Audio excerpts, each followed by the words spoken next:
नमस्कार, आप देख रहे हैं 10 समाचार पत्र। बिहार और झारखंड की तमाम बड़ी खबरों के साथ मैं हूं कीर्ति तिवारी। चलिए खबरों की शुरुआत करते हैं। झारखंड कैडर की आईपीएस अधिकारी तदाशा मिश्रा आज पुलिस मुख्यालय पहुंची और पहुंचकर प्रभारी डीजीपी का कार्यभार ग्रहण किया। झारखंड के इतिहास में पहली बार हुआ है जब किसी महिला आईपीएस अधिकारी को राज्य के पुलिस विभाग के सर्वोच्च पद की जिम्मेदारी सौंपी गई है। इससे पहले तदाशा मिश्रा गृह विभाग में विशेष सचिव के पद पर कार्यरत थी। पदभार ग्रहण करने के बाद नए प्रभारी डीजीपी तदाशा मिश्रा ने कहा कि उनकी पहली और सबसे महत्वपूर्ण प्राथमिकता आने वाले झारखंड स्थापना दिवस को शांतिपूर्ण संपन्न कराना है। साथ ही उन्होंने टीम भावना से काम करने की भी बात कही। वहीं मौके पर कहा कि लोगों के बीच पुलिस की छवि अच्छी हो, इस पर हमारा फोकस होगा।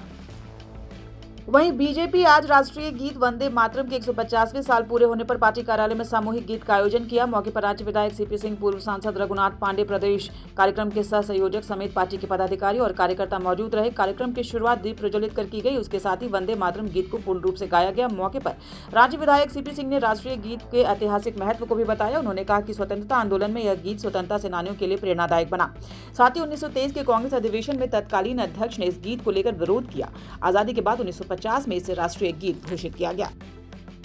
खबरों में आगे बढ़ेंगे। वहीं वंदे मातरम गीत के 150 साल पूरे होने पर बीजेपी के द्वारा सामूहिक गीत का आयोजन मोराबादी में महात्मा गांधी की प्रतिमा के पास भी किया गया। मौके पर रांची विधायक चंदेश्वर प्रसाद सिंह सहित भाजपा के कार्यकर्ता मौजूद रहे। विदेशी वस्तुओं के बहिष्कार और स्वदेशी वस्तुओं को अपनाए जाने का भी संकल्प लिया गया। बीजेपी के विधायक चंदेश्वर प्रसाद सिंह ने शपथ दिलाई। रांची के ऐतिहासिक मोराबादी मैदान में वंदे मातरम गीत को काफी संख्या में विद्यार्थियों ने भी गाया और सब इसमें शामिल हुए।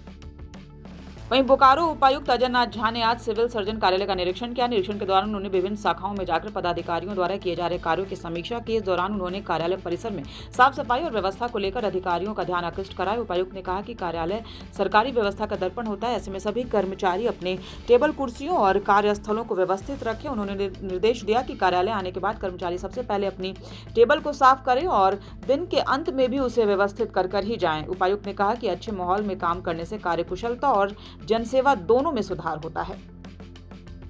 अब बात लातेहार की। आज 32वीं वाहिनी सशस्त्र सीमा बल लातेहार के द्वारा वाहिनी का 20वां स्थापना दिवस समारोह वाहिनी परिसर में अत्यंत गरिमामय एवं उल्लासपूर्ण वातावरण में संपन्न हुआ। स्थापना दिवस कार्यक्रम का शुभारंभ 32वीं वाहिनी के कमांडेंट राजेश सिंह के द्वारा वाहिनी के उज्जवल भविष्य की कामना के साथ मंदिर में पूजा अर्चना के साथ किया गया। इसके पश्चात शहीद स्मारक पर पुष्पांजलि अर्पित कर शहीदों को श्रद्धांजलि दी गई। इसी क्रम में क्वार्टर गार्ड में गार्ड कमांडर द्वारा कमांडेंट महोदय को सलामी दी गई।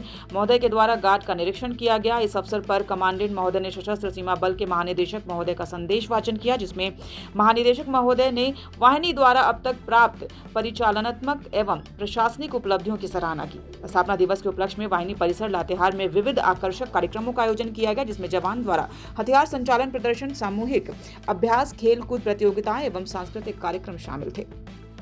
मानव विकास संस्थान रांची और श्री कृष्ण लोक प्रशासन संस्थान के संयुक्त तत्वाधान में रांची स्थित श्री कृष्ण लोक प्रशासन संस्थान के सभागार में 11 से 13 दिसंबर तक 3 दिवसीय अंतर्राष्ट्रीय संगोष्ठी का आयोजन हुआ। इस अंतर्राष्ट्रीय संगोष्ठी का विषय है समृद्ध झारखंड, लक्ष्य और समाधान। संगोष्ठी के आयोजन के विषय पर जानकारी उपलब्ध कराने के लिहाज से एक प्रेस कॉन्फ्रेंस का आयोजन किया गया। पत्रकारों को संबोधित करते हुए मानव विकास संस्थान के निदेशक अलख नारायण शर्मा ने कहा कि इस अंतर्राष्ट्रीय संगोष्ठी में देश के अलग अलग प्रदेशों से लेकर दूसरे कई प्रदेशों के करीब 300 से अधिक विशेषज्ञ और प्रतिनिधि इसमें शामिल होंगे। श्री शर्मा ने कहा कि भारत आजादी की 100वीं वर्षगांठ पर देश को विकसित राष्ट्र के रूप में स्थापित करने के लक्ष्य पर आगे बढ़ रहा है।